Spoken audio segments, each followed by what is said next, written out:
5 times video games hurt people. Throughout the course of game history, people have debated how much legitimate weight they carry in the entertainment industry. Some would attest that they can help teach and move people through fun and immersion. Others argue that the unnecessary violence and addictive nature of these games stifle younger, more impressionable people, and in actuality, hurt more than they entertain. Obviously, video games are meant to be taken seriously, but in this somewhat unconventional list, we'll detail 5 times video games allegedly influenced some poor decisions and what happened afterward. Number 5. Internet cafes are commonplace in Asia, and in one instance was the home to one gamer's untimely death. In January of 2015, a 38-year-old man was found dead at one of the computers of an internet cafe in Taiwan after playing games for 3 days straight. Officials said they couldn't estimate the time of death, but by the time the police arrived on the scene, the body of the deceased gamer had already begun to stiffen. Rigor mortis usually sets in about 3 to 4 hours after death and sets in fully at 12, so he was there for a while without anyone noticing. His cause of death was cardiac failure due to the lack of mobility and the temperature during the time. It was reported that once the victim's body was removed from the social hub, the other attendants went back to their computers and resumed as if nothing had happened. The male was later identified by his family as Sei, an unemployed adult who spent his endless free time at the internet cafes. His family said he would leave and not come back for days on end, presumably because he was playing games. Deaths in internet cafes have occurred before, and it's sad to see the trend has still continued. Number 4. In October of 2007, 16-year-old Daniel Petrick was caught with a copy of Halo 3. His father, Mark Petrick, a minister, condemned violent video games and took the copy away from his son. Mark locked the game in the house safe, which happened to be where he kept his 9mm pistol.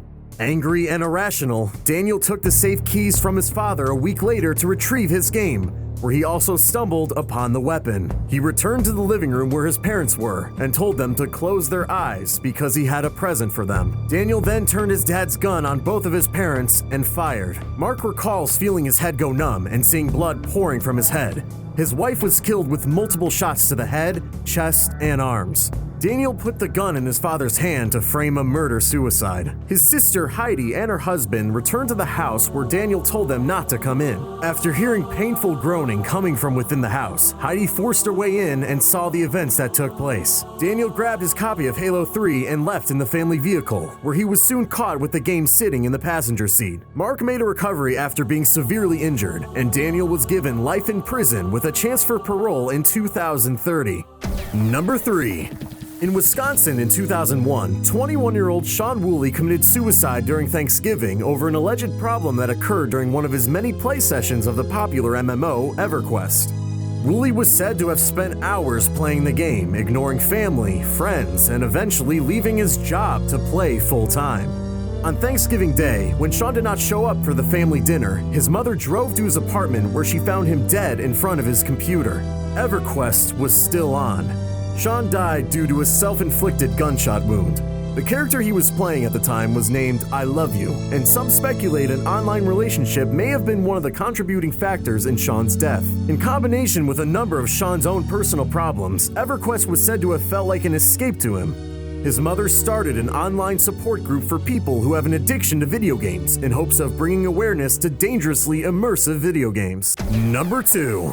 In 2003, Dylan Moore was charged with Grand Theft Auto. At a police station, he attacked an officer and grabbed one of the arresting officer's guns and shot him and 2 other policemen in the head before escaping with one of the police cruisers. Dylan was eventually caught and rearrested, where he was heard saying, "Life is a video game, you have to die sometime." We're not entirely sure that statement is completely accurate, but his referencing didn't help the stigma violent video games already have. During his hearing, Dylan's lawyer argued that Grand Theft Auto Vice City was more to blame than Dylan himself, but that argument was quickly dismissed. The judge ordered Dylan the death sentence by lethal injection. Number 1. In 2006, Philadelphia father Tyrone Spellman was playing Ghost Recon one day when his 17-month-old daughter crawled into the room and accidentally tripped over his Xbox. This threw Tyrone into a blind tantrum and he beat her to death. He then placed the body near a weight set to make it seem her death was an accident. Shortly after, he left the scene, but ended up turning himself into authorities the following day. Spellman admitted to being addicted to video games and that his daughter's death wasn't planned. Tyrone was charged with murder and hit with a 22 to 45-year sentence. And there it is, viewers. If you happen to enjoy this video, give it a like, though I'm not sure what you enjoyed about it. And as always, you can hit subscribe and be updated with regular content. Hopefully next week's video is less depressing. Thanks for watching.